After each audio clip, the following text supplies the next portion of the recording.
Hey guys, it's the Masked Saiyan, and look at what we have today.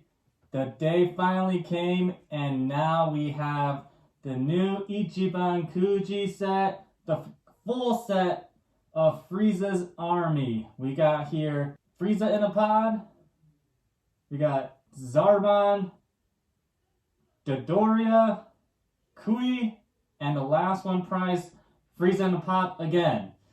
So, let's get right down into it. We waited long enough, right? So let's get into the details. Okay, let's start with the B prize, Zarbon. Now, right off the bat, this is an amazing sculpt. Perfectly, look at his likeness, it's perfect.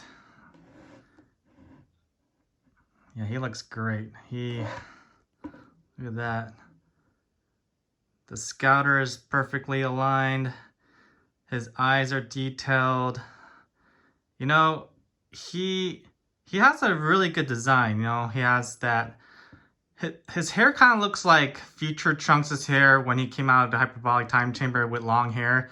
If he braided it into a ponytail, but with green hair, of course. But yeah, Zarbon is a good design. He's a great character. With the cape and everything. Very detailed.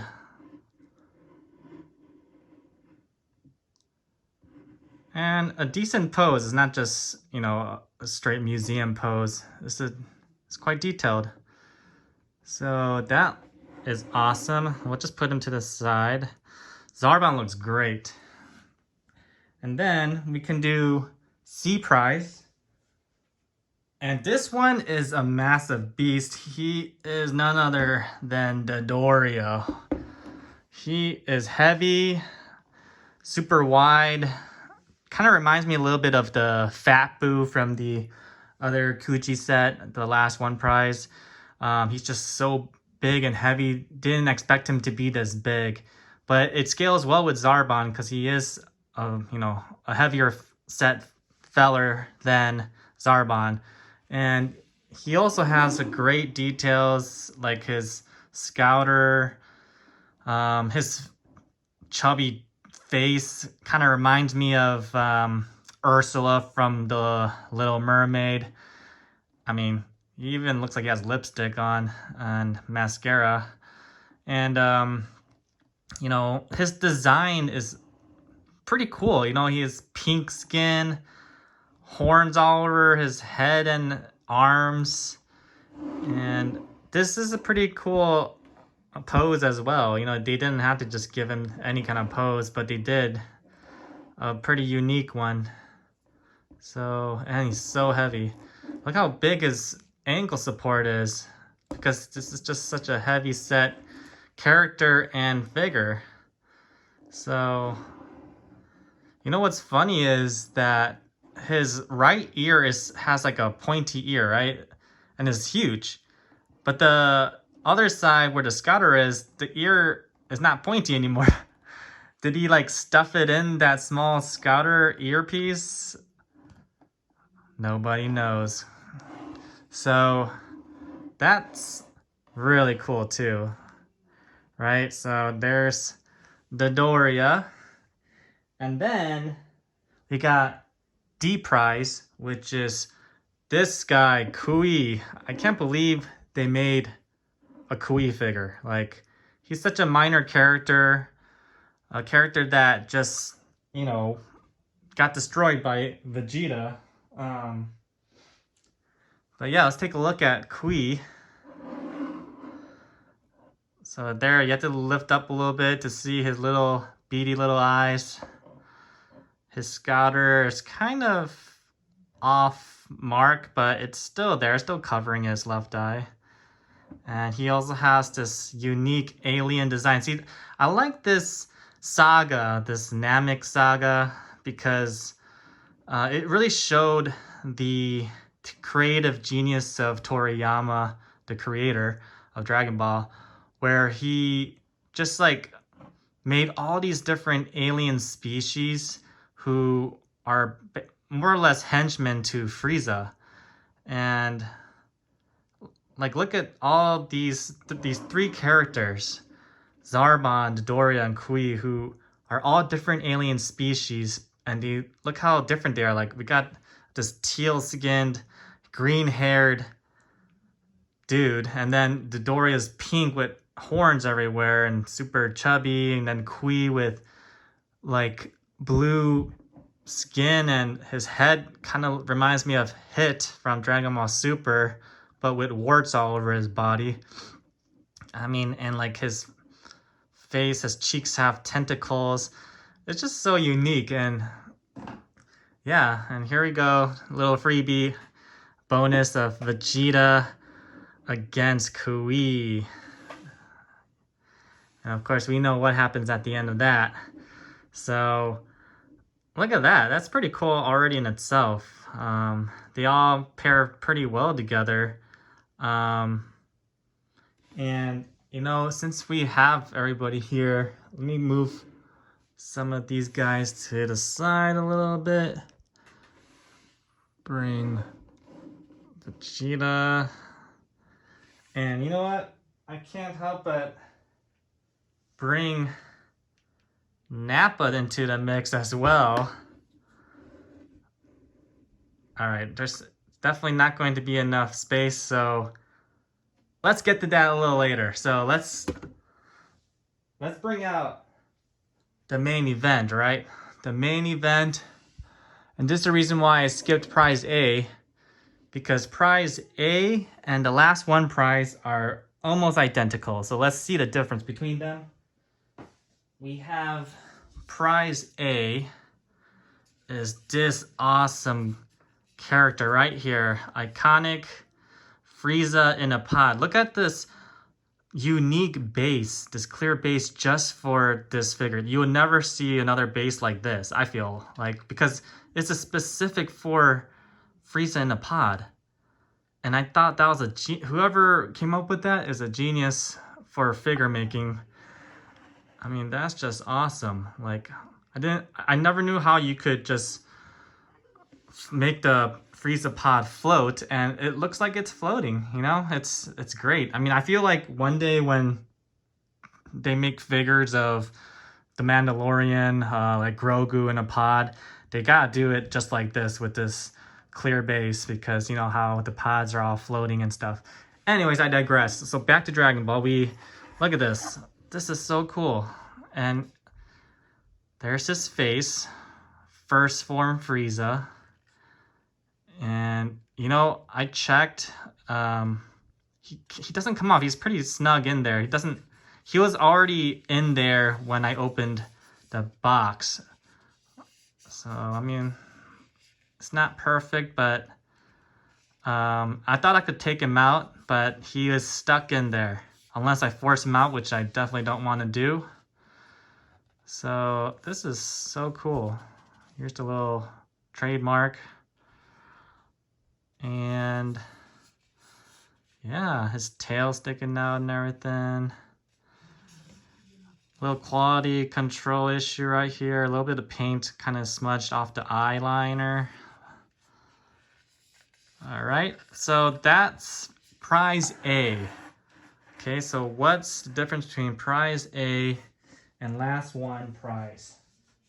So we have now Last One Prize. So as you can see already, the main difference is that his right arm has been replaced with one where his index finger is pointed up because he's ready to destroy planet Vegeta. So this is a pretty iconic pose, but I also see right off the bat the difference in the painting of his eyes, because look at the eyes. If this is the exact same angle right now, like that. The Prize A, his eyes are much more noticeable, bigger actually. And you can see his red eyes, right? But the Last One Prize, you could barely see his eyes, like, which makes him look a little bit more menacing, I guess you can say. He's like, has his head kind of more angled downwards. I'm not necessarily the sculpt, but it just looks that way, where his head's like angled downwards and his eyes are lifted up even more into his head. So it just looks like he just looks much more evil, and he is more evil at this point because he's about to destroy a whole planet of Saiyans.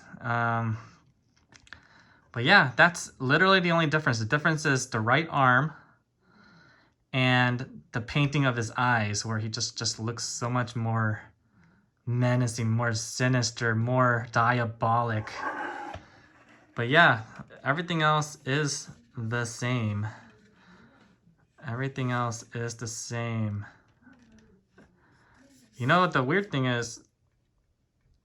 He swivels. I don't know if that was just a manufacturer error, but I did try to pull him out and he doesn't come off, and I'm not gonna force it either. But I mean, he does move, so maybe he's a little loose and that's how it was manufactured. Still has the same trademark right here, exact same trademark actually. So I thought it would have been nice if we could remove him and then put Prize A in here. It's the same pod though. But see, as you can see, just from a flat surface, level surface, you can't even see Last One Frieza's eyes. At least you can partially see Prize A. So let's say if we turn to the side, see, you could barely see his eyes, and Prize A you can see clearly. So now it's more a matter of which would I prefer. So first of all, right now, these are going for really expensive amounts. Prize A is probably around $100. This is in Japan. So luckily, Prize A through D are going to be having an overseas release. So you might see that in a couple months in your local, I don't know, GameStop, maybe even Amazon. Amazon actually comes out with figures several months after the overseas release. So yeah, maybe you have to check out GameStop or Box Lunch, or even Barnes & Noble has it. So just gotta do your figure hunting, and that's part of the fun of collecting, right? But yeah, Prize A is around $100, and Last One Prize is around like $150. So this one, to be like $50 more, and just to have a different arm and his eyes painted even more sinister, which I actually don't like too much. I like to see his eyes. So see his eyes more. So the verdict for me is that I actually prefer Prize A Frieza. Because, you know, this pose is strictly for when he's about to destroy planets and things like that. But this pose, he can just, you know, be in any scene and pose with anybody. So yeah, I think that's what I'm gonna do. I definitely would prefer, and I would recommend Prize A, because he looks great like that. Look at that. Now, I want to ask you guys, you know, because everyone always says, look at Vegeta with his Saiyan armor. But is it really the Saiyan armor? Because look at Frieza. Frieza's wearing the same armor, and so is all his henchmen, right? They all have a variation of the same armor, yet we call it the Saiyan armor. Why is it the Saiyan armor? Only because we know that Vegeta and you know, let's see here. Let's move some people around. So we got Zarbon to the side. We'll put Kui like that. Dodoria, Vegeta, because we got a lot more company. So we're gonna bring out King Cold. Yeah, that's awesome. King Cold with his armor. And then we got Nappa. Alright, how are we gonna do this? Sure, right? And then I decided to just bring out Turles too. Why not? Why not? The Saiyans with their quote-unquote Saiyan armor. And just like that, we got all the armored folks. So that makes me ask you the question, is it called Saiyan armor or is it actually Frieza armor? Because, you know, all his henchmen are wearing the armor. Saiyans are wearing it maybe because they fear Frieza and they want to emulate him because imitation is just, you know, strongest form of flattery, right? So maybe it's the Saiyan armor. It's not the Saiyan armor, but the Frieza armor because that's where it originated from. I don't know. So that's what I just think. I think this is a pretty good setup. Let me go ahead and remove some figures out of the way so I can have one more comparison, which would be all of the Frieza Kujis that I have currently in my collection. So, I mean, yeah, this has been a really good Kuji. While I'm removing everything, let me go ahead and just like explain that we are going to have yet even more Kuji sets in the future. We're gonna have, oh, isn't that cool? This, while I'm explaining, father and son, they look pretty similar. I mean, we're going to have another Namek Saga Kuji set where we're gonna have the second and third form Friezas, and you know the second form looks pretty similar to King Cold. So the first form and second form are pretty similar, right? So I think this is a pretty cool pair right now. But anyways, so the other Frieza I have is this one, which was the 2-pack with Goku from the Tournament of Power. Right, so this is the only Kuji they have of, you know, master release of Final Form Frieza so far. I mean, the only other one that people usually have in their collection is the Master Stars piece, Final Form Frieza, which I do not have. And I'm not sure why they have not made a really awesome, like, normal pose of Final Form Frieza in Master Release form, but... and also, can't forget Golden Frieza. Golden Frieza, which tends to have a lean. So, yeah, unfortunately he has a lean. Let me see if I can try to straighten it out, but... Anyways, so those are the Friezas that we have available for purchase. So there you have it, folks. I hope you enjoyed my reviews on the new Frieza's Army Ichiban Kuji set. Please like, comment, and subscribe. Thank you for your patience. There's so many more Kuji sets to come. The next one is the Ginyu Force, and that's actually coming out in about 2 weeks in Japan. So hopefully, you know, we can review that in about a month. And after that, I'm not sure exactly on the chronological order, but we are looking forward to this the Men of the Hermit Clan, which has, you know, Roshi, Grandpa Gohan, Ox King, and Goku on Nimbus Cloud. And then, of course, like I said, we're going to have the Namek Saga continued with Gohan in Saiyan armor, or should I say Frieza armor, Krillin in Saiyan armor / Frieza armor, first and second form Frieza, as well as final form Frieza staring at Goku in that iconic scene, or manga chapter. So anyways, thank you for tuning in, and I'll see you in the next one.